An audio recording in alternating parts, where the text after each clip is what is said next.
Bonjour à tous, une petite vidéo dans laquelle je vais vous présenter l'intégration, en tout cas une manière d'intégrer CO2.js dans Matomo. Donc, CO2.js, c'est une librairie open source JavaScript qui permet d'estimer le taux d'émission de CO2 de votre site web. Donc en fait, ce que ça fait, c'est que lorsque votre page elle est chargée, globalement, ça va prendre le poids de votre page et ça va permettre de pouvoir faire une estimation en termes de consommation de carbone. Pour ce projet, donc, j'ai été aidé par un contributeur au projet donc, qui s'appelle Fershad Harini, que je remercie beaucoup, donc, qui m'a créé en fait un projet spécifique ici. Projet spécifique, il y a un petit script en fait que vous téléchargez directement ici, que vous mettez du coup, que vous hébergez en fait sur votre site web. Et puis derrière, en fait, vous appelez le script avec, donc là, il y a un exemple qui est donné, avec ce fameux script-là, qu'il n'est pas impossible que vous ayez besoin d'ailleurs de modifier. Donc pour ça, vous allez voir soit Mistral, soit vous allez voir ChatGPT et vous demandez donc des petits ajustements. Donc ce que ça permet ici, donc c'est d'aller chercher le fameux script en question dont je vous parlais tout à l'heure. Et en fait ici, c'est une petite transformation. Alors ça, c'est plus spécifique à Matomo. Pourquoi? Parce qu'en fait, l'information CO2 qui est renvoyée, souvent, elle ressemble à 0 point et puis à peu près 10 chiffres après la virgule et Matomo ne supporte pas jusqu'à 10 chiffres. Donc en fait, le script ici va retirer une partie des chiffres et va les arrondir de manière à ce qu'il n'y en ait plus que 3 ou 5 qui traînent. 3 plus exactement. Et là, en fait, il n'y a pas de problème pour envoyer la donnée à Matomo.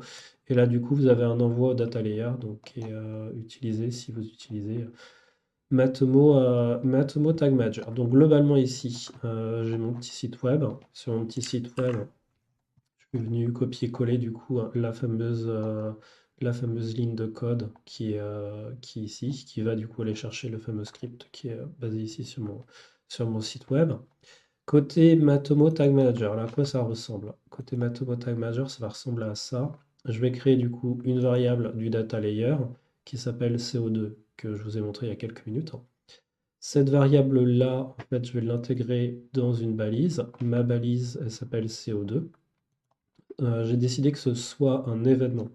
Pour la bonne et simple raison que dans Matomo, si vous voulez envoyer une donnée, c'est une donnée chiffrée, donc là en l'occurrence c'est le CO2, il vaut mieux passer par un événement, puisque c'est quasiment l'un des seuls endroits qui seront en mesure de pouvoir récupérer une valeur chiffrée. Donc c'est ce que j'ai mis ici. Parce que derrière, vous allez avoir besoin de faire du calcul si vous voulez faire la somme totale de ce que consomme votre site en termes de CO2. Et puis ici, j'ai demandé tout simplement à ChatGPT de me dire quel serait un bon nom de catégorie, un bon nom d'action, un bon nom de nom. On peut se poser la question de mettre du coup l'URL, mais en réalité, un événement dans Matomo est aussi caractérisé par un événement d'URL, donc on a déjà cette info.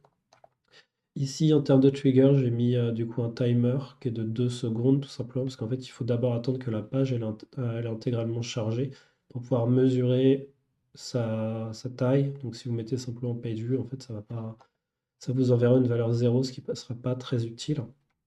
Donc bon, voilà, c'est comme ça que je l'ai fait. Naturellement, ça peut être optimisé, tout ça. Et puis, donc ensuite, vous allez avoir votre page qui va charger. Tac, hop, et vous voyez, il va apparaître. Donc là, j'ai bien mon payload qui est envoyé. Donc là, qui me dit que la consommation, elle est de 0,001.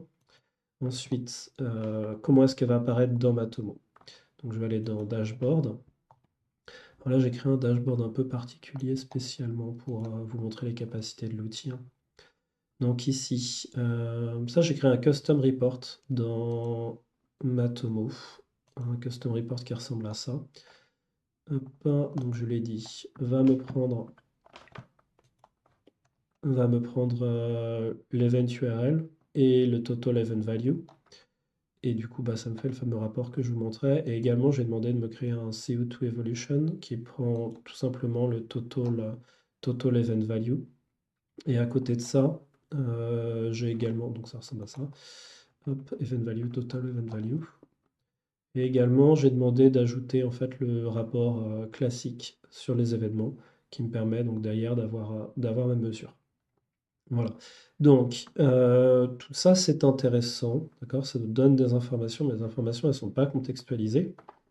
Par chance, depuis quelques temps maintenant, Alors c'est pareil, il va y avoir encore un petit peu de travail, mais en fait, on a les intégrations qui sont possibles avec ChatGPT et avec Mistral AI.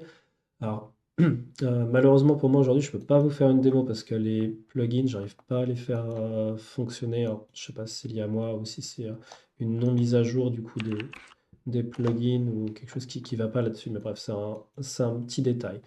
Je connais très bien le développeur, donc je suis persuadé qu'il va y arriver. Euh, L'idée là, ce serait quoi? Ce serait que lorsqu'on appuie sur l'un de ces boutons-là, il soit en mesure derrière de pouvoir prendre du coup cette valeur, parce qu'il n'est pas bête, hein, il est capable de comprendre qu'ici c'est de l'environnement, c'est de l'impact environnemental, et directement de faire un calcul pour vous dire ce que ça vaut ça. Donc typiquement, le prompt en fait, ce qu'on peut faire dans ChatGPT ou dans Mistral, c'est de mettre par défaut, donc ici dans les settings de chacun des deux IA, donc à définir ici dans l'admin. On peut venir du coup renseigner les prompts de base, et en venant remplir du coup les prompts de base, on pourra directement lui indiquer, voilà, fais-moi un tableau comparatif. Donc là, au lieu de mettre tu as un expert de Matomo, on peut très bien dire fais-moi un tableau comparatif. Et en fait, il irait nous sortir la chose comme ça, c'est-à-dire de venir prendre la fameuse valeur qu'on avait dans la event value, donc là dans mon cas de figure 0,95. Donc en fait, ça, c'est ce que vaut ton site, c'est ce qu'il consomme. Et si jamais je comparais ça par rapport au fait de prendre une voiture type moyenne, alors ça vaudrait 192 par kilomètre. Si jamais tu faisais un vol à basse altitude, ce serait 255 grammes au kilomètre. Et si tu le faisais en haute altitude, ce serait 180 grammes.